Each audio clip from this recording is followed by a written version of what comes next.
ಎಲ್ಲ ಪಾಲಕರಿಗೂ ಹಾಗೂ ಮುದ್ದು ವಿದ್ಯಾರ್ಥಿಗಳಿಗೂ ನಮಸ್ಕಾರಗಳು. ನಾನು ನಿಮ್ಮ ವಿನಾಯಕ್ ಸರ್. ಹಾಗಾದರೆ ಇವತ್ತಿನ ವಿಡಿಯೋದಲ್ಲಿ ಈ ನವೋದಯ ವಿದ್ಯಾಲಯ ಶಾಲೆಗಳ ಬಗ್ಗೆ ಸಂಪೂರ್ಣವಾದಂತಹ ಮಾಹಿತಿಯನ್ನು ಪಡೆದುಕೊಳ್ಳೋಣ. ಯೂಶ್ವಲಿ ನಮ್ಮ ಪಾಲಕರಿಗೆ ತಮ್ಮ ಮಕ್ಕಳು ಏನಾದರೂ 4ನೇ ತರಗತಿ ಅಥವಾ 5ನೇ ತರಗತಿ ಇಲ್ಲಿದ್ದರೆ ಅವರಿಗೆ ಈ ಒಂದು ನವೋದಯ ವಿದ್ಯಾಲಯ ಶಾಲೆಗಳ ಬಗ್ಗೆ ಸ್ವಲ್ಪ ಅರಿವು ಇರುತ್ತದೆ. ಯಾಕಂತಂದರೆ ಈ ಒಂದು ಪಾಲಕರು ಮಕ್ಕಳನ್ನು ಕೋಚಿಂಗ್ಗಳಿಗೆ ಸೇರಿಸುವಂಥದ್ದು 4 ಮತ್ತು 5ನೇ ತರಗತಿಯಲ್ಲಿನೇ, ಹೌದಾ? ಬಟ್ ನಾನು ಏನು ಹೇಳ್ತೀನಿ ಅಂತಂದರೆ, ಈ ಪಾಲಕರಿಗೆ ತಮ್ಮ ಮಕ್ಕಳು 2ನೇ ತರಗತಿಯಲ್ಲಿ ಇರುವಾಗಲಿಂದಾನೇ ಈ ಒಂದು ನವೋದಯ ವಿದ್ಯಾಲಯ ಶಾಲೆಗಳ ಪರಿಚಯ ಅಥವಾ ಅರಿವು ಇರಬೇಕಾಗತ್ತೆ.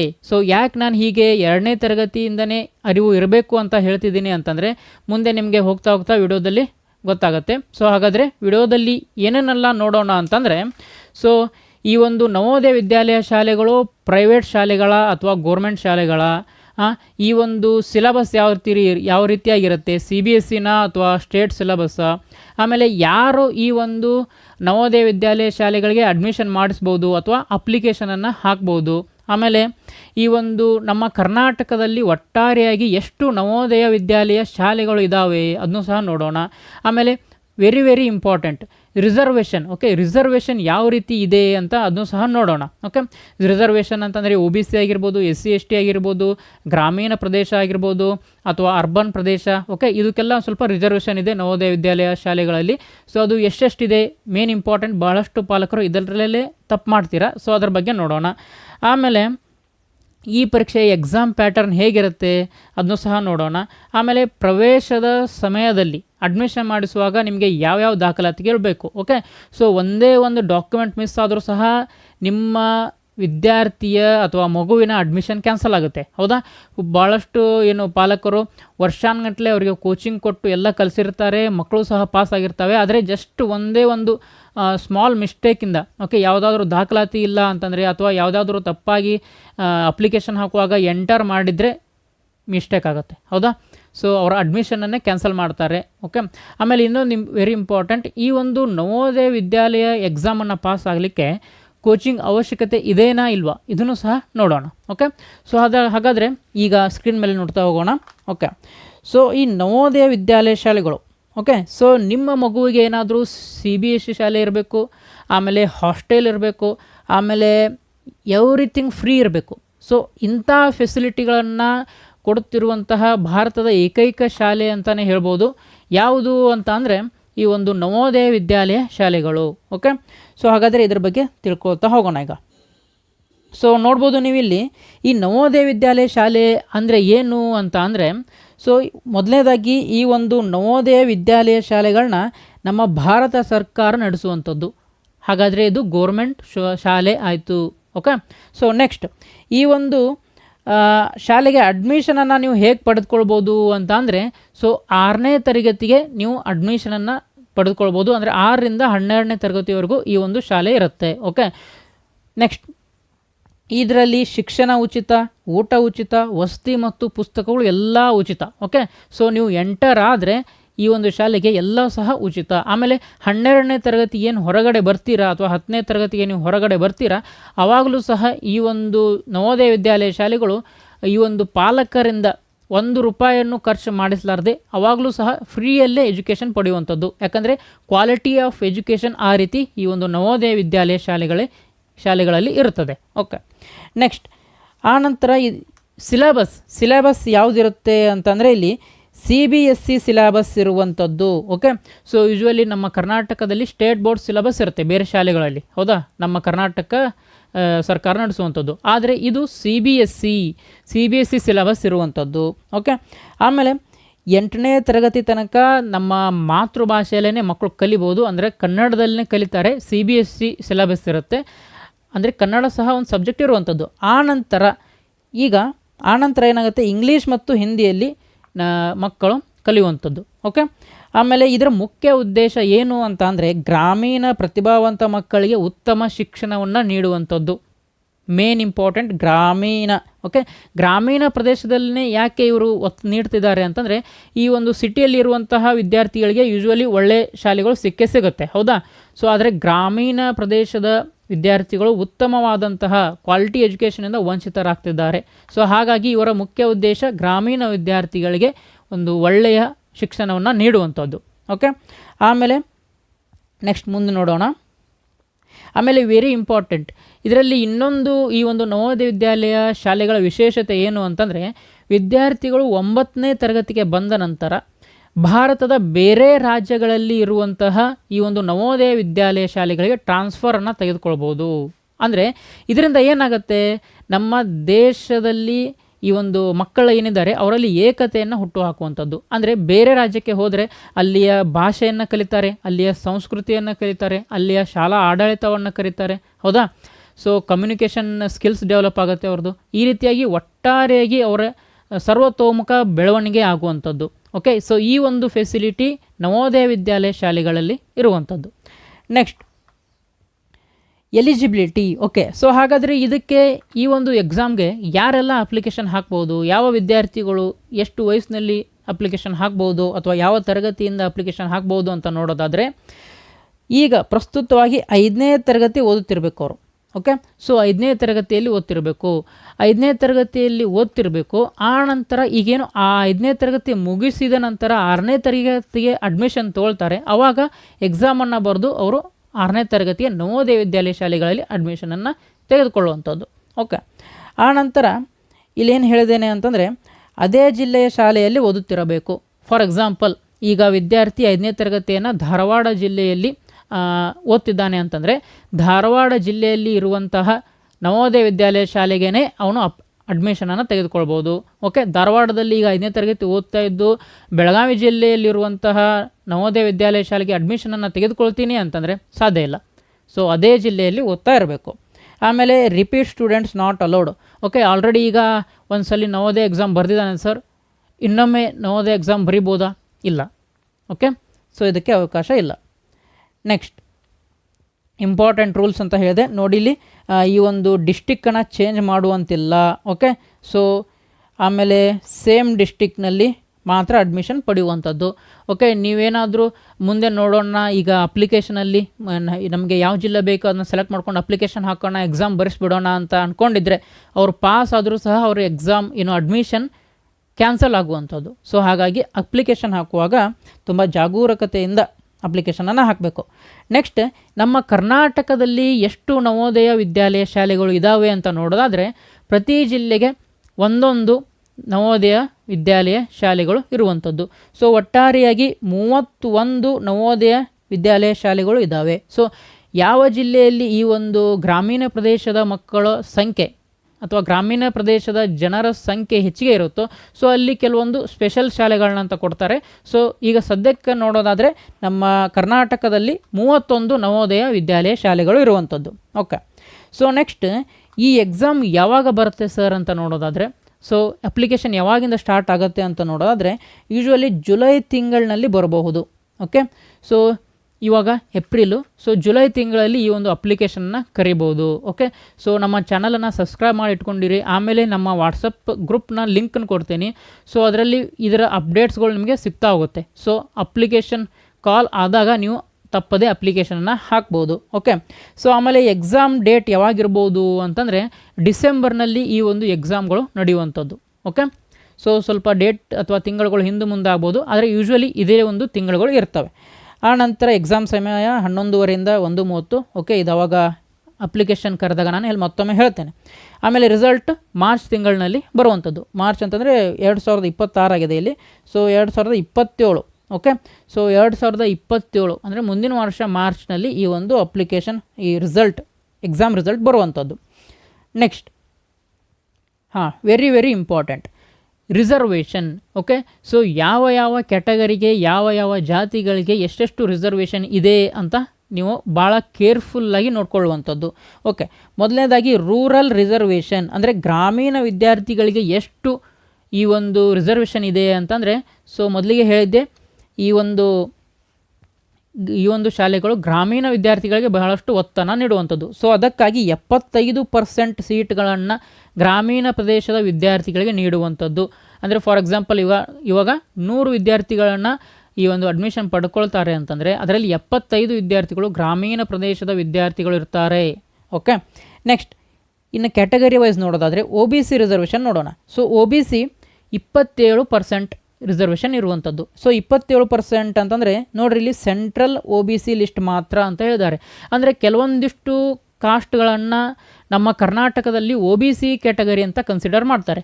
ಬಟ್ ಇಲ್ಲಿ ನಮ್ಮ ಕರ್ನಾಟಕದಲ್ಲಿ OBC ಅಂತ ಕನ್ಸಿಡರ್ ಮಾಡಿರುವಂತಹ ಜಾತಿಗಳು ಅಥವಾ ಕಾಸ್ಟ್ಗಳು ಸೆಂಟ್ರಲ್ ಲಿಸ್ಟಲ್ಲಿ ಅವುಗಳನ್ನ OBC ಅಂತ ಕನ್ಸಿಡರ್ ಮಾಡ್ಬೋದು ಅಥವಾ ಮಾಡ್ದೇ ಇರ್ಬೋದು. ಓಕೆ, ಸೊ ಇಲ್ಲಿ ಏನು ಹೇಳಿದ್ದಾರೆ, OBC 27% ಅಂತಂದರೆ ಸೊ ಅದು ಸೆಂಟ್ರಲ್ ಲಿಸ್ಟ್ನಲ್ಲಿ ಇರಬೇಕು, ಅವಾಗ ಮಾತ್ರ ಅದನ್ನು OBC ಅದರ್ ಬ್ಯಾಕ್ವರ್ಡ್ ಕ್ಲಾಸಸ್ ಅಂತ ಕನ್ಸಿಡರ್ ಮಾಡ್ತಾರೆ. ಓಕೆ, ಆಮೇಲೆ ಹೆಣ್ಣು ಮಕ್ಕಳಿಗೆ ಎಷ್ಟು ಈ ಒಂದು ರಿಸರ್ವೇಷನ್ ಇದೆ ಅಂತಂದರೆ 1/3 ಸೀಟ್ಸ್ ಅಂತ ಇದೆ. ಓಕೆ, ಅಂದರೆ 3 ವಿದ್ಯಾರ್ಥಿಗಳನ್ನ ಅಡ್ಮಿಷನ್ ಮಾಡ್ಕೊಳ್ತಿದ್ದಾರೆ ಅಂತಂದರೆ ಅದರಲ್ಲಿ ಕಂಪಲ್ಸರಿಯಾಗಿ ಒಬ್ಬಳು ಒಂದು ಹೆಣ್ಣು ಮಗು ಇರಲೇಬೇಕಾದದಂತು. ಓಕೆ, ಮುಖ್ಯ. ನೆಕ್ಸ್ಟ್ SC ST ಕ್ಯಾಟಗರಿಗೆ ಏನೆಲ್ಲ ರಿಸರ್ವೇಷನ್ ಇದೆ ಅಂತಂದರೆ ಸೊ ಇದು ಈ ಒಂದು ರಿಸರ್ವೇಷನ್ SC ST ಕ್ಯಾಟಗರಿಗೆ ಆಯಾ ಜಿಲ್ಲೆಯಲ್ಲಿರುವಂತಹ ಈ ಒಂದು SC ST ಏನು ಜನಸಂಖ್ಯೆ ಇದೆ ಅದರ ಮೇಲೆ ಈ ಒಂದು ಪರ್ಸೆಂಟೇಜ್ ಈ ಒಂದು ಡಿಸೈಡ್ ಮಾಡ್ತಾರೆ. ಓಕೆ, ಸೊ ಕನಿಷ್ಠವಾಗಿ ಕಂಪಲ್ಸರಿಯಾಗಿ ಇರಬೇಕಾದಷ್ಟು SC ಕ್ಯಾಟಗರಿಗೆ 15%, ಹಾಗೆ STಗೆ 7.5%. ಓಕೆ, ಸೊ ಮ್ಯಾಕ್ಸಿಮಮ್ ಆಗಿ 50% ಕೊಡ್ತಾರೆ. ಓಕೆ, ಸೊ ಇದ್ರ ಬಗ್ಗೆ ಅಪ್ಲಿಕೇಶನ್ ಬಂದಾಗ ನಿಮಗೆ ಹೇಳ್ತೀನಿ ನಾನು. ನೆಕ್ಸ್ಟ್ ದಿವ್ಯಾಂಗ ಅಂತಂದರೆ ಸೊ ಅಂಧ ಮಕ್ಕಳು ಇರ್ಬೋದು, ಅಥವಾ ಹ್ಯಾಂಡಿಕ್ಯಾಪ್ ಮಕ್ಕಳು ಇರ್ಬೋದು, ಅಥವಾ ಕಿವಿ ಸರಿಯಾಗಿ ಕೇಳದೇ ಇರುವಂತಹ ಮಕ್ಕಳು ಇರ್ಬೋದು. ಓಕೆ, ವಿಶೇಷ ಮಕ್ಕಳು ಏನಿರ್ತಾರೆ ಸೊ ಅವರಿಗೂ ಸಹ ಈ ಒಂದು ರಿಸರ್ವೇಷನ್ ಇದೆ. ಸೊ ಇದು ಗೋರ್ಮೆಂಟ್ ನಾರ್ಮ್ಸ್ ಪ್ರಕಾರ, ಓಕೆ, ಗೋರ್ಮೆಂಟ್ ರೂಲ್ಸ್ ಪ್ರಕಾರ ಈ ಒಂದು ರಿಸರ್ವೇಷನ್ ಇರುವಂಥದ್ದು. ನೆಕ್ಸ್ಟ್ ಮುಂದೆ ಏನಿದೆ ಅಂತಂದರೆ ಮೇನ್ ಇಂಪಾರ್ಟೆಂಟ್ ನವೋದಯ ಗ್ರಾಮೀಣ ವರ್ಗದ ಅರ್ಹತೆ. ಇದು ವೆರಿ ಇಂಪಾರ್ಟೆಂಟ್. ಓಕೆ, ಸೊ ಹಿಂದೆ ಹೇಳಿದೆ ನಾನು ಏನಂತಂದರೆ ಸೊ ಈ ಒಂದು ನವೋದಯ ವಿದ್ಯಾಲಯ ಶಾಲೆಗಳ ಬಗ್ಗೆ ಅರಿವು ಪಾಲಕರಿಗೆ ತಮ್ಮ ಮಕ್ಕಳು 2ನೇ ತರಗತಿ ಇರುವಾಗಲಿಂದಾನೇ ಇರಬೇಕು ಅಂತ ಹೇಳಿದೆ. ಯಾಕೆ ಅಂತ ಹೇಳ್ತೀನಿ ಕೇಳಿ. ಸೊ ಗ್ರಾಮೀಣ ವರ್ಗದ ವಿದ್ಯಾರ್ಥಿಗಳು ಅಂತ ಅಥವಾ ರೂರಲ್ ಕ್ಯಾಟಗರಿ ಸ್ಟೂಡೆಂಟ್ಸ್ ಅಂತ ಈ ಒಂದು ನವೋದಯ ವಿದ್ಯಾಲಯ ಶಾಲೆಯಲ್ಲಿ ಯಾವಾಗ ಕನ್ಸಿಡರ್ ಮಾಡ್ತಾರೆ ಅಂತ ಅಂದರೆ ಸೊ ಆ ವಿದ್ಯಾರ್ಥಿ 3ನೇ ತರಗತಿಯಲ್ಲಿ ಗ್ರಾಮೀಣ ಶಾಲೆಯಲ್ಲಿ ಓದಿರಬೇಕು. ಓಕೆ, ಸೊ 4ನೇ ತರಗತಿಯಲ್ಲೂ ಗ್ರಾಮೀಣ ಶಾಲೆಯಲ್ಲಿನೇ ಓದಿರಬೇಕು. ಆನಂತರ 5ನೇ ತರಗತಿಯಲ್ಲಿನೂ ಗ್ರಾಮೀಣ ಶಾಲೆಯಲ್ಲಿನೇ ಓದಿರಬೇಕು. ಓಕೆ, ಸೊ 1ನೇ ತರಗತಿ 2ನೇ ತರಗತಿ ಸಿಟಿಯಲ್ಲಿ ಅಭ್ಯಾಸ ಮಾಡಿದರೆ ನೋ ಪ್ರಾಬ್ಲಮ್, ನಡೆಯುತ್ತೆ. ಆದರೆ ಈ 3, 4 ಮತ್ತು 5ನೇ ತರಗತಿ ಸೊ ಇವುಗಳನ್ನ ಕಂಪಲ್ಸರಿಯಾಗಿ ಗ್ರಾಮೀಣ ಪ್ರದೇಶದಲ್ಲಿ ಇರುವಂತಹ ಶಾಲೆಗಳಲ್ಲೇ ಓದಿರಬೇಕು. ಓಕೆ, ಸೊ ಈ 3, 4 ಅಥವಾ 5ನೇ ತರಗತಿಯಲ್ಲಿ ಯಾವುದಾದ್ರೂ ಒಂದು ದಿನ ಆದರೂ ಈ ಒಂದು ಸಿಟಿಯಲ್ಲಿ ಇರುವಂತಹ ಶಾಲೆಗಳಲ್ಲಿ ವಿದ್ಯಾರ್ಥಿ ಅಭ್ಯಾಸ ಮಾಡಿದರೆ ಅದನ್ನು ಅವ್ರು ಏನಂತ ಕನ್ಸಿಡರ್ ಮಾಡ್ತಾರೆ ಅಂತಂದರೆ ಇವನು ಅರ್ಬನ್ ಕ್ಯಾಟಗರಿಗೆ ಸೇರಿದಂತಹ ವಿದ್ಯಾರ್ಥಿ ಅಥವಾ ನಗರ ಪ್ರದೇಶದ ವಿದ್ಯಾರ್ಥಿ ಅಂತ ಈ ಒಂದು ಏನು ಕನ್ಸಿಡರ್ ಮಾಡುವಂಥದ್ದು. ಸೊ ಹಾಗಾಗಿ ಸೊ ನಿಮಗೆ ನಿಮ್ಮ ಮಕ್ಕಳನ್ನು ನವೋದಯ ವಿದ್ಯಾಲಯ ಶಾಲೆಗೆ ಮುಂದೆ ಅಡ್ಮಿಷನ್ ಮಾಡಿಸ್ಬೇಕು ಅಂತ ನೀವು ಅಂದ್ಕೊಂಡಿದ್ರೆ ಸೊ 2ನೇ ತರಗತಿಯಲ್ಲಿ ನಿಮಗೆ ಗೊತ್ತಾಗಬೇಕು. ಓಕೆ, ಸೊ ಅವಾಗಲಿಂದಾನೇ ಅಂದರೆ 2ನೇ ತರಗತಿ ಮುಗಿದ್ಮೇಲೆ 3ನೇ ತರಗತಿಗೆ ನೀವು ಅಡ್ಮಿಷನ್ ಮಾಡಿಸ್ತಿರ್ತೀರ, ಅವಾಗಲಿಂದಾನೇ ನೀವು ಪ್ರಿಪೇರ್ ಆಗಬೇಕು. ಸೊ ಯಾವ ಶಾಲೆ ಗ್ರಾಮೀಣ ಪ್ರದೇಶದಲ್ಲಿ ಇರುತ್ತೋ ಸೊ ಆ ಶಾಲೆಗೆ ನೀವು ಅಡ್ಮಿಷನ್ ಮಾಡಿಸುವಂಥದ್ದು. ಓಕೆ, ಸೊ ಭಾಳಷ್ಟು ಜನ ಏನು ಮಾಡ್ತಾರೆ, ನಮಗೆ ಗ್ರಾಮೀಣ ಕೋಟಾ ಸಿಗಲಿ ಅಂತ ಹೇಳಿ 4ನೇ ತರಗತಿವರೆಗೂ ಸಿಟಿಯಲ್ಲಿ ಓದಿಸಿರ್ತಾರೆ. ಯಾವಾಗ 5ನೇ ತರಗತಿಗೆ ಬರ್ತಾರೆ ಆವಾಗ ಗ್ರಾಮೀಣ ಪ್ರದೇಶ ಶಾಲೆಗಳು ಹಾಕ್ತಾರೆ. ಅವ್ರೇನು ಅಂದ್ಕೊಳ್ತಾರೆ ನಮಗೆ ಗ್ರಾಮೀಣ ಕೋಟಾ ಸಿಕ್ತು ಅಂತ. ಬಟ್ ಹಾಗಾಗೋದಿಲ್ಲ. ಸೊ ಯಾವಾಗ ಡಾಕ್ಯುಮೆಂಟ್ ವೆರಿಫಿಕೇಷನ್ ಇರುತ್ತೆ ಆವಾಗ 3ನೇ ತರಗತಿ 4ನೇ ತರಗತಿ 5ನೇ ತರಗತಿ ಸೊ ಎಲ್ಲ ಒಂದು ಏನು ಅಭ್ಯಾಸ ಮಾಡಿರ್ತಾರಲ್ಲ ಅದರ ಪ್ರಮಾಣ ಪತ್ರವನ್ನು ಕೇಳ್ತಾರೆ ಅವರು, ಶಾಲಾ ಪ್ರಮಾಣ ಪತ್ರ. ಸೊ ಅದರಲ್ಲಿ ಒಂದೇ ಒಂದು ದಿನ ಆದರೂ ಸಿಟಿಯಲ್ಲಿ ಕಲ್ತಿದ್ದೀರಾ ಅಂತ ಗೊತ್ತಾದರೆ ಕ್ಯಾನ್ಸಲ್, ನವೋದಯ ಈ ಒಂದು ನಗರ ಪ್ರದೇಶದಲ್ಲಿ ಕಲ್ತಿದ್ದಾರೆ ಅಂತ ಅರ್ಥ ಆಗತ್ತೆ. ಓಕೆ, ಸೊ ಇದನ್ನು ಹೇಗೆ ತಿಳ್ಕೊಳ್ಳೋದು, ನಿಮ್ಮ ಶಾಲೆ ಗ್ರಾಮೀಣ ಪ್ರದೇಶದಲ್ಲಿ ಇದೆಯೋ ಅಥವಾ ಅರ್ಬನ್ ಪ್ರದೇಶದಲ್ಲಿ ಇದೆಯೋ ಅಂತಂದರೆ ಸೊ ಸಿಂಪಲ್, ಆ ಒಂದು ಶಾಲೆಯ ಹೆಡ್ ಮಾಸ್ಟರನ್ನು ನೀವು ಸಂಪರ್ಕ ಮಾಡ್ಬೋದು. ಓಕೆ, ನೆಕ್ಸ್ಟ್ ಆಮೇಲೆ ಈ ಒಂದು ಶಾಲೆ ಗೋರ್ಮೆಂಟ್ ರೆಕಗ್ನೈಸ್ಡ್ ಆಗಿರಬೇಕು. ಓಕೆ, ನಿಮ್ಮ ಏನು ಮಗು ಕಲಿತಾ ಇದೆ ನೋಡಿ 3ನೇ ತರಗತಿ 4ನೇ ತರಗತಿ 5ನೇ ತರಗತಿ ಸೊ ಅದು ಗೋರ್ಮೆಂಟಿಂದ ಅನುಮೋದನೆಯನ್ನು ಪಡೆದುಕೊಂಡಿರಬೇಕು, ರೆಕಗ್ನೈಸ್ ಆಗಿರಬೇಕು, ಎಲ್ಲ ಸರ್ಟಿಫಿಕೇಟ್ ಇರಬೇಕು ಆ ಶಾಲೆಗೆ. ಓಕೆ, ನೆಕ್ಸ್ಟ್ ಅಕಸ್ಮಾತ್ ಏನಾದರೂ ನೀವು ಅಪ್ಲಿಕೇಶನ್ ಹಾಕುವಾಗ ರೂರಲ್ ಕ್ಯಾಟಗರಿ ಅಂತ ಹಾಕಿ ಎಲ್ಲ ಪಾಸ್ ಆಗುತ್ತೆ ಹುಡುಗ, ಆವಾಗ ಏನಾದರೂ ಅದು ನಗರ ಪ್ರದೇಶಕ್ಕೆ ಸೇರಿದೆ ಅಂತ ಗೊತ್ತಾದರೆ ಡೈರೆಕ್ಟಾಗಿ ಅಡ್ಮಿಷನ್ ಕ್ಯಾನ್ಸಲ್ ಆಗುವಂಥದ್ದು. ಓಕೆ, ನೆಕ್ಸ್ಟ್ ಹಾಗಾದರೆ ಎಕ್ಸಾಮ್ ಪ್ಯಾಟರ್ನ್ ಯಾವ ರೀತಿ ಇರುತ್ತೆ ಅಂತ ನೋಡೋದಾದರೆ, ಸೊ ಮೊದಲನೇದಾಗಿ ಮೆಂಟಲ್ ಎಬಿಲಿಟಿ. ಓಕೆ, ಮಾನಸಿಕ ಸಾಮರ್ಥ್ಯದ 40 ಪ್ರಶ್ನೆಗಳಿರ್ತವೆ, ಅದಕ್ಕೆ 50 ಅಂಕಗಳು. ಓಕೆ, ನೆಕ್ಸ್ಟ್ ಅರಿಥ್ಮೆಟಿಕ್ ಅಂದರೆ ಗಣಿತ ವಿಷಯಕ್ಕೆ ಸಂಬಂಧಿಸಿದಂತೆ 20 ಪ್ರಶ್ನೆಗಳಿರ್ತವೆ, ಆಮೇಲೆ ಈ ಒಂದು 25 ಅಂಕಗಳು ಇರ್ತವೆ ಅದಕ್ಕೆ. ಅದೇ ರೀತಿಯಾಗಿ ಸೊ ಲ್ಯಾಂಗ್ವೇಜ್ ಅಂದರೆ ಭಾಷೆಗೆ ಸಂಬಂಧಪಟ್ಟಂತೆ 20 ಪ್ರಶ್ನೆಗಳು ಹಾಗೂ 25 ಅಂಕಗಳು ಇರುವಂಥದ್ದು. ಒಟ್ಟು 80 ಪ್ರಶ್ನೆಗಳು 100 ಅಂಕಗಳು ಇರುತ್ತವೆ. No negative marking. Okay, so ಅಂದರೆ ಯಾವುದಾದ್ರೂ ಒಂದು ಉತ್ತರ ವಿದ್ಯಾರ್ಥಿ ಹಾಕಿದ್ದು ತಪ್ಪಾದರೆ ಅದಕ್ಕೆ ಮಾರ್ಕ್ಸನ್ನು ಕಡಿಯೋದಿಲ್ಲ. ಸೊ ಹಾಗಾಗಿ ಎಲ್ಲ ವಿದ್ಯಾರ್ಥಿಗಳಿಗೂ ಪಾಲಕರು ಏನು ಹೇಳಬೇಕು ಎಕ್ಸಾಮ್ ಹೋಗುವಾಗ ಅಂತಂದರೆ, ನಿನಗೆ ಆನ್ಸರ್ ಗೊತ್ತಿಲ್ಲ ಅಂದ್ರೂ ಮಾರ್ಕ್ ಮಾಡಿ ಬಾ. ಓಕೆ, ಸೊ ಅದು ದೇವರಿಗೆ ಬಿಟ್ಟಿದ್ದು, ಅದು ಸರಿಯಾದರೂ ಆಗ್ಬೋದು ತಪ್ಪಾದರೂ ಆಗ್ಬೋದು, ಹೌದಾ. ಸೊ ಆದರೆ ಬಿಟ್ಟಂತೂ ಬರಬಾರ್ದು ಯಾವುದೇ ಪ್ರಶ್ನೆಯನ್ನು. 80 ಪ್ರಶ್ನೆಗಳಿದ್ದರೆ ಎಲ್ಲ ಪ್ರಶ್ನೆಗಳಿಗೂ ಟಿಕ್ ಮಾರ್ಕ್ ಮಾಡಿನೇ ಬರಬೇಕು. Okay, next exam language. Okay, so ಯಾವ ಭಾಷೆಗಳಲ್ಲಿ ಈ ಒಂದು ಪರೀಕ್ಷೆ ನಡೆಯುತ್ತೆ ಅಂತಂದರೆ, ಕನ್ನಡದಲ್ಲಿ ನಡೆಯುತ್ತೆ, ಇಂಗ್ಲೀಷ್ನಲ್ಲಿ, ಹಿಂದಿ, ತೆಲುಗು, ಮರಾಠಿ, ಉರ್ದು, ತಮಿಳ್, ಮಲಯಾಳಂ. ಓಕೆ, ಈ ಎಲ್ಲ ಭಾಷೆಗಳಲ್ಲಿ ಈ ಒಂದು ಪರೀಕ್ಷೆ ನಡೆಯುವಂಥದ್ದು. ಆದರೆ ಯಾವಾಗ ನೀವು ಎಕ್ಸಾಮ್ ಅಪ್ಲಿಕೇಶನ್ ಹಾಕ್ತಿರ್ತೀರಾ, ಸೊ ಆವಾಗ ಈ ಒಂದು ಪರೀಕ್ಷೆಯ ಮಾಧ್ಯಮ ಭಾಷೆಯನ್ನು ತಪ್ಪದೆ ಸರಿಯಾಗಿ ಒಂದು ಟಿಕ್ ಮಾರ್ಕ್ ಮಾಡುವಂಥದ್ದು. ಓಕೆ, ಸೆಲೆಕ್ಷನ್ ಮಾಡುವಂಥದ್ದು. ನೆಕ್ಸ್ಟ್ ಓಕೆ, ಸೊ ನಮ್ಮ ಈ ಒಂದು ಯೂಟ್ಯೂಬ್ ಚಾನಲ್ನಲ್ಲಿ ನವೋದಯ ವಿದ್ಯಾಲಯ ಕ್ಲಾಸುಗಳು ಇನ್ಮುಂದೆ ಕಂಟಿನ್ಯೂಸ್ ಆಗಿ ಅಪ್ಲೋಡ್ ಮಾಡ್ತಾ ಹೋಗ್ತೇವೆ ಕ್ಲಾಸ್ಗಳ ವಿಡಿಯೋಗಳನ್ನ. ನಮ್ಮ ಚಾನಲನ್ನು ನೀವು ಸಬ್ಸ್ಕ್ರೈಬ್ ಮಾಡಿಕೊಂಡು ಉಚಿತವಾಗಿ ಈ ಒಂದು ನವೋದಯ ವಿದ್ಯಾಲಯ ಶಾಲೆಗಳ ತಯಾರಿಯನ್ನು ಮಾಡ್ಬೋದು ನೀವು. ಓಕೆ, ಸೊ ನಮ್ಮ ಉದ್ದೇಶ ಏನು ಅಂತಂದರೆ, ಯೂಶ್ವಲಿ ನಾವು ನೋಡ್ತಿರುವ ಹಾಗೆ ಈ ಒಂದು ಸರ್ಕಾರಿ ಶಾಲೆಯ ಮಕ್ಕಳು ಈ ಒಂದು ಎಕ್ಸಾಮ್ ಪಾಸ್ ಆಗುವಲ್ಲಿ ವಿಫಲ ಆಗ್ತಿದ್ದಾರೆ. ಯಾಕೆ ಅಂತಂದರೆ, ಈ ನಮ್ಮ ಸರ್ಕಾರಿ ಶಾಲೆಯಲ್ಲಿರುವಂತಹ ಸಿಲೆಬಸ್ ಹಾಗೂ ನವೋದಯ ವಿದ್ಯಾಲಯ ಸಿಲೆಬಸ್ ಸ್ವಲ್ಪ ಬೇರೆ ಆಗುತ್ತೆ. ಓಕೆ, ಸೊ ಹಾಗಾಗಿ ಮಕ್ಕಳಿಗೆ ಕೋಚಿಂಗ್ ಬೇಕೇ ಬೇಕು. ಓಕೆ, ಸೊ ಅದನ್ನು ನೀವು ಆನ್ಲೈನ್ ಮುಖಾಂತರನಾದರೂ ಕೊಡಿಸ್ಬೋದು ಅಥವಾ ಆಫ್ಲೈನ್ ಮುಖಾಂತರನಾದರೂ ಕೊಡಿಸ್ಬೋದು. ಓಕೆ, ಸೊ ಒಂದು ಸಜೆಷನ್ ಏನು ಅಂತಂದರೆ ನನ್ನ ಕಡೆಯಿಂದ, ಇವಾಗ ವಿದ್ಯಾರ್ಥಿಗಳು ಏನು ಮಾಡ್ತಾರೆ ಅಂದರೆ, ಪಾಲಕರು ಏನು ಮಾಡ್ತಾರೆ ಅಂತಂದರೆ, ಬೆಳಗ್ಗೆ 10 ಗಂಟೆಯಿಂದ 5 ಗಂಟೆವರೆಗೂ ನಾರ್ಮಲ್ ಶಾಲೆಗೆ ಅವರ ಶಾಲೆಗಳಿಗೆ ಕಳಿಸ್ತಾರೆ. ಸೊ 5 ಗಂಟೆಯಿಂದ ಬಂದ ಮೇಲೆ ಮತ್ತು 6 ಗಂಟೆಯಿಂದ 9 ಗಂಟೆ ಆಗಿರ್ಬೋದು, 8 ಗಂಟೆ ಆಗಿರ್ಬೋದು ನವೋದಯ ವಿದ್ಯಾಲಯ ಕೋಚಿಂಗ್ಗೆ ಕಳಿಸ್ತಾರೆ. ಸೊ ಇದರಿಂದ ಏನಾಗುತ್ತೆ, ಮಕ್ಕಳಿಗೆ ಹೆಕ್ಟಿಕ್ ಆಗುತ್ತೆ, ಪ್ರೆಷರ್ ಆಗುತ್ತೆ. ಸೊ ಅವರು ಶಾಲೆಯಲ್ಲಿ ಹೇಳಿರುವಂತಹ ಹೋಮ್ವರ್ಕನ್ನು ಮಾಡಬೇಕು, ಆಮೇಲೆ ನವೋದಯ ಕೋಚಿಂಗ್ನಲ್ಲಿ ಹೇಳಿರುವಂತಹ ಹೋಮ್ವರ್ಕನ್ನು ಮಾಡಬೇಕಾಗತ್ತೆ. ಸೊ ಆವಾಗ ವಿದ್ಯಾರ್ಥಿಗಳಿಗೆ ಏನಾಗುತ್ತೆ, ಇದು ಬೋರ್ಡಮ್ ಅಥವಾ ಪ್ರೆಷರ್ ಆಗುತ್ತೆ. ಓಕೆ, ಸೊ ಆವಾಗ ವಿದ್ಯಾರ್ಥಿಗಳು ಈ ಒಂದು ಕೋಚಿಂಗ್ನಲ್ಲಿ ಆಸಕ್ತಿಯನ್ನು ತೋರಿಸೋದಿಲ್ಲ. ಸೊ ಹಾಗಾದರೆ ಅದಕ್ಕೆ ಸೊಲ್ಯೂಷನ್ ಏನು ಅಂತ ಅಂದರೆ, ನೀವು ಎಲ್ಲಿ ಈ ಒಂದು ನವೋದಯ ಕೋಚಿಂಗನ್ನು ಹೇಳ್ತಾರೆ ಹಾಗೆ ಶಾಲೆಯ ಸಿಲೆಬಸ್ಸನ್ನು ಹೇಳ್ತಾರೆ ಅಂತಹ ಒಂದು ಶಾಲೆಗಳಿಗೆ ನೀವು ಅಡ್ಮಿಷನ್ ಮಾಡಿದರೆ ಒಳ್ಳೆಯದು. ಓಕೆ, ಸೊ ಅಥವಾ ಮುಂದೆ ನಾವು ಸಹ ಪ್ಲ್ಯಾನ್ ಮಾಡ್ತಾಯಿದ್ದೇವೆ, ನಮ್ಮ ಒಂದು ಯೂಟ್ಯೂಬ್ ಚಾನಲ್ನಿಂದ ಆನ್ಲೈನ್ ತರಗತಿಗಳು. ಓಕೆ, ಆನ್ಲೈನ್ ತರಗತಿಗಳನ್ನು ಬೆಳಗ್ಗೆ ಅಥವಾ ಸಂಜೆ ಒಂದು ಹೇಳಬೇಕು ಅಂತ ನಾವು ಏನು ಸ್ವಲ್ಪ ಯೋಚನೆ ಮಾಡ್ತಾ ಇದ್ದೇನೆ. ಸೊ ನೋಡೋಣ ಮುಂದೆ ಏನಾಗುತ್ತೆ ಅಂತ. ಓಕೆ, ನೆಕ್ಸ್ಟ್ ಹಾಗಾದರೆ ಈ ಒಂದು ಪ್ರವೇಶ ಸಮಯದಲ್ಲಿ ಬೇಕಾಗುವಂತಹ ದಾಖಲಾತಿಗಳು ಯಾವ್ಯಾವು. ಓಕೆ, ಸೊ ದಾಖಲಾತಿ ಇಲ್ಲ ಅಂತಂದ್ರೆ direct admission cancel.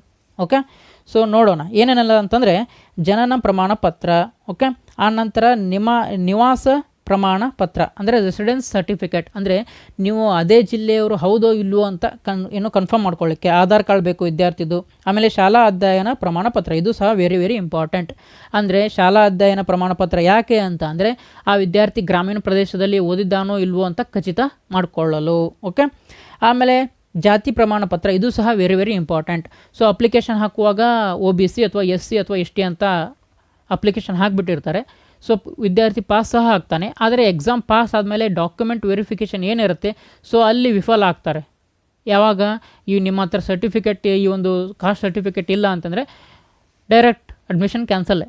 Okay, so ಪಾಪ ವಿದ್ಯಾರ್ಥಿಯ ಒಂದು ವರ್ಷದ ಪರಿಶ್ರಮ ಹಾಗೂ ಈ ಒಂದು ಪಾಲಕರ ಕನಸು ಸಹ ಹೋದಾಗೆ. ಓಕೆ, ಆಮೇಲೆ ಗ್ರಾಮೀಣ ಪ್ರಮಾಣ ಪತ್ರ ಅಗತ್ಯವಿದ್ದಲ್ಲಿ ಇದನ್ನು ಏನು ಶಾಲೆಯಲ್ಲೇ ಕೊಡುವಂಥದ್ದು. ಆಮೇಲೆ ವೈದ್ಯಕೀಯ ಫಿಟ್ನೆಸ್ ಪ್ರಮಾಣ ಪತ್ರ. ಓಕೆ, ಸೊ ಇದನ್ನು ಸಹ ನೀವು ಆ ನಂತರ ಮಾಡಿಸ್ಕೊಳ್ಬೋದು ಎಕ್ಸಾಮ್ ಏನು ಅಡ್ಮಿಷನ್ ಟೈಮಲ್ಲಿ. ಆಮೇಲೆ ವರ್ಗಾವಣೆ ಪ್ರಮಾಣ ಪತ್ರ TC. Okay, transfer certificate admission ಸಮಯದಲ್ಲಿ ನಿಮಗೆ ಬೇಕಾಗತ್ತೆ. ಓಕೆ, ನೆಕ್ಸ್ಟ್ ಈ ಒಂದು ಪೋಷಕರು ಮತ್ತು ವಿದ್ಯಾರ್ಥಿಗಳಿಗೆ ಸಲಹೆಗಳು, ಇಂಪಾರ್ಟೆಂಟ್ ಟಿಪ್ಸ್ ಏನು ಅಂತ ಅಂದರೆ, ಸೊ ಗ್ರಾಮೀಣ ಪ್ರಮಾಣ ಪತ್ರವನ್ನು ಸರಿಯಾಗಿ ಪರಿಶೀಲಿಸಿ. ಓಕೆ, ಇಂಪಾರ್ಟೆಂಟ್ ಏನಂತಂದರೆ, ನಿಮ್ಮ ಏನು ಈಗ ಸದ್ಯಕ್ಕೆ 3, 4, 5. ಓಕೆ, ಸೊ ಯಾರೆಲ್ಲ ಈ ಒಂದು ಗ್ರಾಮೀಣ ಪ್ರದೇಶದಲ್ಲಿ ಓದ್ತಾ ಇದೆಯೇನೋ ಇಲ್ಲೋ ಅಂತ ಕನ್ಫರ್ಮ್ ಮಾಡ್ಕೊಳ್ಬೇಕು ನೀವು ಆ ಒಂದು ಹೆಡ್ ಮಾಸ್ಟರ್ನ ಕೇಳಿ. ಓಕೆ, ಸೊ ಇವಾಗ 4 ಮತ್ತು 5ನೇ ತರಗತಿ ಒಂದು ಪಾಲಕರಿಗೆ ಯಾರ್ಯಾರೆಲ್ಲ ಮಕ್ಕಳು 4 ಮತ್ತು 5ನೇ ತರಗತಿಯಲ್ಲಿ ಇರ್ತಾರೆ ಅವರಿಗೆ ಪಾಲಕರಿಗೆ ಗೊತ್ತಿರುತ್ತೆ. ಸೊ ನಿಮ್ಮ ತಮ್ಮ ತಂಗಿ ಅಥವಾ ನೆರೆಹೊರೆಯವರು ಏನಿರ್ತಾರೆ ಪಾಲಕರು, ಅವರ ಮಕ್ಕಳೇನಾದರೂ ಈಗ 1ನೇ ತರಗತಿ 2ನೇ ತರಗತಿಯಲ್ಲಿದ್ದರೆ ಸೊ ಅವರಿಗೆ ಈಗಲಿಂದನೇ ಒಂದು ಸ್ವಲ್ಪ ಅರಿವನ್ನು ಮೂಡಿಸ್ಬೇಕು ನೀವು. ಓಕೆ, ಸೊ ಈಗಲಿಂದನೇ ಗ್ರಾಮೀಣ ಪ್ರದೇಶದಲ್ಲಿ ಇರುವಂತಹ ಶಾಲೆಗೆ ಅಡ್ಮಿಷನ್ ಮಾಡಿಸಿ ಅಂತ. ಯಾಕಂದರೆ 75%, ಓಕೆ, ಸೊ 75% ರಿಸರ್ವೇಷನ್ ಇದೆ ಗ್ರಾಮೀಣ ವಿದ್ಯಾರ್ಥಿಗಳಿಗೆ. ಓಕೆ, ಒತ್ತಿ ಹೇಳ್ತಾ ಇದ್ದೀನಿ ನಾನು. ಆಮೇಲೆ OBC ಕೇಂದ್ರ ಪಟ್ಟಿಯನ್ನು ಪರಿಶೀಲಿಸಿ. ಓಕೆ, ಸೊ ಅವಾಗಲೇ ಹೇಳ್ದಂಗೆ ಕರ್ನಾಟಕದಲ್ಲಿ ಆ ಒಂದು ಜಾತಿ ನಿಮ್ಮ ಜಾತಿ OBCಯಲ್ಲಿ ಬರ್ಬೋದು, ಆದರೆ ಅದು ಸೆಂಟ್ರಲ್ ಲಿಸ್ಟಲ್ಲಿ ಬರುತ್ತೋ ಇಲ್ವೋ ಚೆಕ್ ಮಾಡ್ಕೊಳ್ಳಿ. ಓಕೆ, ಸೊ ಈ ಒಂದು OBC ಸರ್ಟಿಫಿಕೇಟನ್ನು ನೀವು ಈಗಲಿಂದನೇ ತೆಗೆದುಕೊಳ್ಬೇಕು.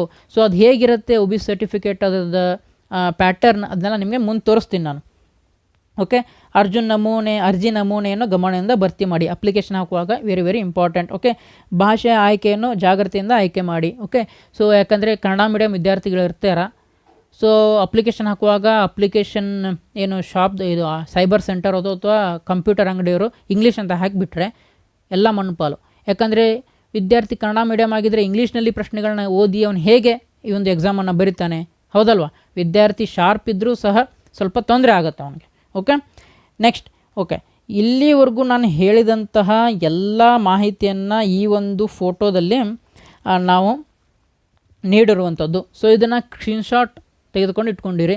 ಸೊ ನಿಮಗೆ ಮುಂದೆ ಯಾರಿಗಾದರೂ ಫಾರ್ವರ್ಡ್ ಮಾಡಲು ನಿಮಗೆ ಮಾಹಿತಿಯನ್ನು ತಿಳ್ಕೊಳ್ಳಲು ಈ ಒಂದು ಇಮೇಜ್ ಅಥವಾ ಪೋಸ್ಟರ್ ನಿಮಗೆ ಹೆಲ್ಪ್ ಮಾಡುವಂಥದ್ದು. ಓಕೆ, ಸೊ ನೋಡ್ಬೋದು ಈ ಒಂದು ಮಾಹಿತಿಯನ್ನು ನಿಮಗೆ ಹೇಳಲು ಸ್ವಲ್ಪ ನಾವು ಹೆಚ್ಚಿಗೆ ಟೈಮನ್ನು ಈ ಎಡಿಟಿಂಗಲ್ಲಿ, ಓಕೆ, ಸೊ ಅದರಲ್ಲಿ ಸ್ವಲ್ಪ ಇನ್ವೆಸ್ಟ್ ಮಾಡಿದ್ದೇವೆ. ಸೊ ಹಾಗಾಗಿ ಈ ಒಂದು ನಮ್ಮ ಪರಿಶ್ರಮ ನಿಮಗೆ ಇಷ್ಟ ಆಗಿದ್ದಲ್ಲಿ ದಯವಿಟ್ಟು ಲೈಕ್ ಮಾಡಿ. ಆಮೇಲೆ ಮೇನ್ ಇಂಪಾರ್ಟೆಂಟ್ ಯಾರೆಲ್ಲ ಪಾಲಕರ ಮಕ್ಕಳು 2ನೇ ತರಗತಿಯಲ್ಲಿ ಇದ್ದಾರೆ ಅವರಿಗೆ ಇಂಪಾರ್ಟೆಂಟ್ ಇದನ್ನು ಫಾರ್ವರ್ಡ್ ಮಾಡಿ ಮೆಸೇಜನ್ನು. ಓಕೆ, ವಿಡಿಯೋವನ್ನು ನೆಕ್ಸ್ಟ್. ಹಾಗಾದರೆ ಇವಾಗ ನಿಮಗೆ OBC ಸರ್ಟಿಫಿಕೇಟನ್ನು ನಾನು ತೋರಿಸ್ತೇನೆ ಅಂತ ಹೇಳಿದ್ದೆ.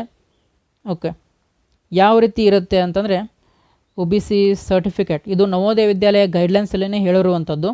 ಓಕೆ, ಸೊ ನೋಡ್ಬೋದು ನೀವಿಲ್ಲಿ ಒಂದು ನಿಮಿಷ proforma for other backward classes certificate ಅಂತ. ಇದರಲ್ಲಿ ಯಾವ ರೀತಿ ಇರುತ್ತೆ, ಸೊ ಈ ರೀತಿಯಾಗಿ ನಿಮ್ಮ OBC ಸರ್ಟಿಫಿಕೇಟ್ ಇರಬೇಕಾದದ್ದು. ಓಕೆ, ಇದನ್ನು ನೀವು ತೆಗೆದುಕೊಂಡು ಹೋಗಿ ತಹಸೀಲ್ದಾರ್ ಆಫೀಸ್ ಅಥವಾ ನಾಡ ಕಚೇರಿಯಲ್ಲಿ ಏನು ನೀವು ತೋರಿಸಿದರೆ ಸೊ ಅವರು ನಿಮ್ಮ ಹತ್ರ ಬೇಕಾದಂತಹ ಅಗತ್ಯ ದಾಖಲಾತಿಗಳನ್ನ ತೆಗೆದುಕೊಂಡು ನಿಮಗೆ ಈ ರೀತಿಯಾದಂಥ OBC ಸರ್ಟಿಫಿಕೇಟನ್ನು ಕೊಡ್ತಾರೆ. ಓಕೆ, ಇದು very very important. Okay, so ನೋಡ್ಬೋದು ನೀವು ಇಲ್ಲಿ. ಓಕೆ, ಆಮೇಲೆ ರೂರಲ್ ಏರಿಯಾ ಸರ್ಟಿಫಿಕೇಟ್ ಸಹ ಇಲ್ಲಿ ನಿಮಗೆ ಕೊಟ್ಟಿದ್ದೇನೆ ನಾನು, ನೋಡ್ಕೊಳ್ಬೋದು. ಆನಂತರ ಆಮೇಲೆ ರೆಸಿಡೆನ್ಸ್ ಸರ್ಟಿಫಿಕೇಟ್ ಈ ಒಂದು ಪ್ಯಾಟರ್ನಲ್ಲಿ ಇರಬೇಕು. ಓಕೆ, ಓಕೆ, ಬೇಕಾದ್ರೆ ಇದರ PDF ಅನ್ನು ನೀವು ಯಾವ ರೀತಿಯಾಗಿ ಡೌನ್ಲೋಡ್ ಮಾಡ್ಕೊಳ್ಬೋದು ಅಂತ ಹೇಳೋದಾದರೆ ಒಂದು ನಿಮಿಷ ನಿಮಗೆ ನಾನು ತೋರಿಸ್ತೇನೆ. ಸೊ ಯಾವ ರೀತಿಯಾಗಿ ಈ ಒಂದು PDF, ಓಕೆ, ಸೊ ಇಲ್ಲ ಅಂತಂದರೆ ನಮ್ಮ ಈ ಒಂದು ವಾಟ್ಸಪ್ ಏನು ನಂಬರ್ ಇದೆ. ಓಕೆ, ಒಂದು ನಿಮಿಷ. ಸೊ ಈ PDF ನಿಮಗೆ ಬೇಕಾಗಿದ್ದರೆ ಈ ಏನು ಇದು QR ಕೋಡ್ ಇದೆ ಇದನ್ನು ಸ್ಕ್ಯಾನ್ ಮಾಡಿಕೊಂಡು ನಮ್ಮ ಗ್ರೂಪ್ಗೆ ಜಾಯ್ನ್ ಆಗಿ. ಸೊ ಅಲ್ಲಿ ಯಾವ ರೀತಿಯಾಗಿ ಈ ಒಂದು OBC ಸರ್ಟಿಫಿಕೇಟ್ ಪ್ಯಾಟರ್ನ್ ಇರಬೇಕು, ಪರ್ಫಾರ್ಮ ಇರಬೇಕು ಅಂತೇಳಿ ನಿಮಗೆ ನಾನು ಈ ಒಂದು ಗ್ರೂಪ್ನಲ್ಲಿ ನೀಡ್ತೇನೆ. ಅಥವಾ ನಿಮಗೆ ಈ ಒಂದು QR ಕೋಡನ್ನು ಸ್ಕ್ಯಾನ್ ಮಾಡಲು ಬರ್ತಿಲ್ಲ ಅಂತ ಅಂದರೆ ಸೊ ಈ ಒಂದು ವಾಟ್ಸಪ್ ನಂಬರ್ ಏನಿದೆ ಸ್ಕ್ರೀನ್ ಮೇಲೆ ಕಾಣ್ತಾ ಇದೆ, ಸೊ ಇದಕ್ಕೆ ಸಂಪರ್ಕ ಮಾಡಿ ನಾವೇ ನಿಮ್ಮನ್ನು ನಮ್ಮ ಗ್ರೂಪ್ಗೆ ಜಾಯ್ನ್ ಮಾಡ್ಕೊಳ್ತೇವೆ. ಸೊ ಅದರಿಂದ ನೀವು ಇಂಪಾರ್ಟೆಂಟ್ ಆದಂತಹ ಮಾಹಿತಿಯನ್ನು ವೆರಿ ಸೂನ್ ಪಡ್ಕೊಳ್ಬೋದು, ಹೌದಾ? ಬೇಕಾದರೆ ಇವಾಗ ನಾನು ನಿಮಗೆ ಓಕೆ, ಸೊ ಅದನ್ನು ಹೇಗೆ ವೆಬ್ಸೈಟ್ ಮುಖಾಂತರ ಪಡೆದುಕೊಳ್ಳೋದು ಅಂತ ಹೇಳ್ತೇನೆ. ಸೊ ನಿಮ್ಮ ಮೊಬೈಲ್ನಲ್ಲಿರುವಂತಹ ಗೂಗಲ್ ಕ್ರೋಮ್ ಏನಿದೆ ಅದನ್ನು ಓಪನ್ ಮಾಡ್ಕೊಳ್ಳಿ.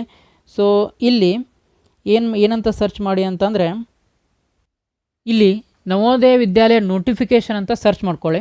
ಓಕೆ, ಸರ್ಚ್ ಮಾಡಿದ ಮೇಲೆ ನಿಮಗೆ ಇಲ್ಲಿ ಓಪನ್ CMS ಅಂತ ಬರುತ್ತೆ ಈ ಒಂದು ವೆಬ್ಸೈಟ್ ಲಿಂಕ್. ಓಕೆ, https://navodeya.gov.in ಅಂತ. ಸೊ ಇದ್ರ ಮೇಲೆ ಕ್ಲಿಕ್ ಮಾಡ್ಕೊಳ್ಳೋಣ. ಸೊ ಕ್ಲಿಕ್ ಮಾಡಿದ್ಮೇಲೆ ನಿಮಗೆ ಸೊ ಈ ರೀತಿಯಾದಂಥ ಪೇಜ್ ಓಪನ್ ಆಗುತ್ತೆ. ಸೊ ಇಲ್ಲಿ ನೋಡ್ಬೋದು ನೀವು guidelines for admission to class 6 ಅಂತ ಇದೆ. ಓಕೆ, ಸೊ ಇದ್ರ ಮೇಲೆ ಕ್ಲಿಕ್ ಮಾಡ್ಕೊಳ್ಳಿ. ಓಕೆ. ಸೊ ಅಂದರೆ ಇಲ್ಲಿ ಏನು ಡೌನ್ಲೋಡ್ PDF ಅಂತ ಇದೆ, ಸೊ ಇದ್ರ ಮೇಲೆ ಕ್ಲಿಕ್ ಮಾಡ್ಕೊಳ್ಳಿ. ಓಕೆ. ಸೊ ಕ್ಲಿಕ್ ಮಾಡಿದ ಮೇಲೆ ನಿಮಗೆ ಈ ರೀತಿಯಾದಂತಹ ಒಂದು ಪೇಜ್ ಏನಿದೆ ಸೊ ಅದು ಡೌನ್ಲೋಡ್ ಆಗುತ್ತೆ. ಒಂದು ನಿಮಿಷ.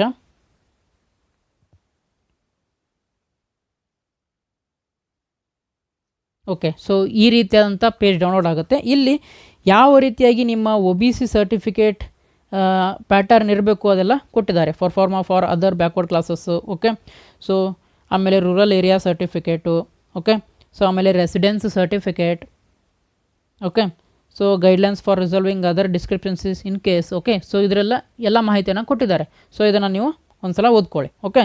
ಸೊ ಹಾಗಾದರೆ ಈ ಒಂದು ವಿಡಿಯೋದಲ್ಲಿ ನೀಡಿರುವಂತಹ ಮಾಹಿತಿ ನಿಮಗೆ ಇಷ್ಟ ಆಗಿದ್ದಲ್ಲಿ ನಮ್ಮ ಚಾನಲನ್ನು ತಪ್ಪದೇ ಲೈಕ್ ಮಾಡಿ, ಸಬ್ಸ್ಕ್ರೈಬ್ ಮಾಡ್ಕೊಳ್ಳಿ. ಹಾಗೆ ವಿಡಿಯೋನ ಲೈಕ್ ಮಾಡಿ. ಹಾಗೆ ಮೇನ್ ಇಂಪಾರ್ಟೆಂಟ್, ಯಾರೆಲ್ಲ ಪಾಲಕರು ಈಗ ತಮ್ಮ ಮಕ್ಕಳು 2ನೇ ತರಗತಿಯಲ್ಲಿ ಇದ್ದಾರೆ, 1ನೇ ತರಗತಿಯಲ್ಲಿ, ಅವರಿಗೆ ಈ ಒಂದು ವಿಡಿಯೋವನ್ನು ಫಾರ್ವರ್ಡ್ ಮಾಡಿ ಅಂತ ಹೇಳ್ತಾ ಮತ್ತೆ ಮುಂದಿನ ವಿಡಿಯೋದಲ್ಲಿ ಸಿಗೋಣ.